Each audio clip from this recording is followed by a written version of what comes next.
Bonjour à tous et bienvenue sur Franciaia Radio en cette journée du 15 août. Voici les principaux titres de notre très court podcast consacré à l'économie colombienne. Vraiment un bulletin flash essentiellement du fait de la période estivale. Ici en Colombie, les, les gens font le pont le lundi 16 août, c'est-à-dire demain.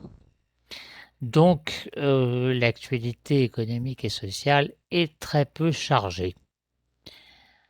Alors, en résumé, une bonne nouvelle pour le pays.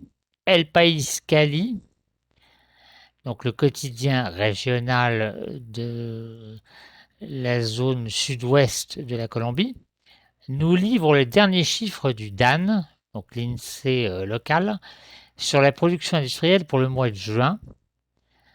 Alors c'est un indicateur qui est quand même significatif, puisqu'il affiche une hausse de 20,5% en un an par rapport à 2020, qui a été une année de confinement et d'arrêt assez brutal de l'activité. Les ventes ont bondi de façon comparable, donc de 20,6%. L'emploi dans le secteur industriel, par contre,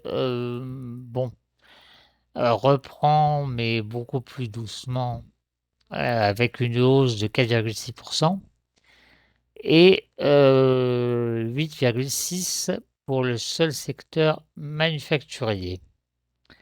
Alors, dans ce contexte, selon le même quotidien, le ministère du Commerce et Colombia Productiva, une organisation indépendante qui entend appuyer la politique industrielle du pays, c'est-à-dire qui réfléchit aux meilleurs moyens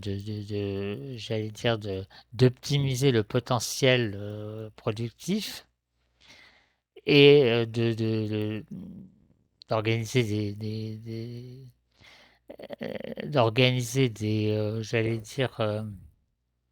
euh, de lancer des initiatives. Alors, le gouvernement et cette entité, Colombia Productiva, lancent conjointement un appel d'offres en direction des TPE, des toutes petites entreprises, pour offrir à 2000 d'entre elles la possibilité de participer à la relance économique via de nouveaux débouchés pour leurs produits et services. On n'en sait pas plus pour le moment. Dès que nous aurons de nouveaux détails sur Francia et Radio, bien entendu, vous en aurez la primeur. Voilà l'info flash de ce matin. Bon week-end à tous avec Francia Radio.